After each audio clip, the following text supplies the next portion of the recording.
Look no further for an easy and festive idea for your Halloween party. This ghost Halloween dessert board is all you need. Start by adding 57 grams of vegetable shortening, 142 grams of sifted powdered sugar, and 1 teaspoon of vanilla extract to a stand mixer. Mix on low until combined, and then add in 1 to 2 tablespoons of water. Mix on high until light and fluffy and the frosting is smooth and creamy. Next, grab your favorite serving board that you want to serve this dessert board on. The trick is to grab all the frosting on your spatula in one scoop. Then, spread the frosting in a swooping motion onto the board to create a rustic ghost. While I'm using vegetable shortening here, you can also use vegan butter or regular butter too. I'm using chocolate chips for the eyes and mouth, and I put them on upside down so that they're flat.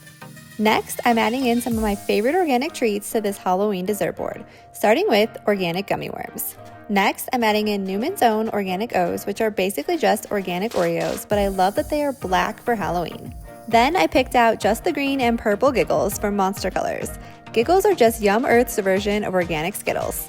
Next, I add in organic gummy bears, only the orange ones. Then comes my favorite of all time, Lake Champlain organic chocolate caramel pumpkins. And last, I add in some organic animal crackers for dipping into the frosting. Make this easy Halloween dessert board for your party this year.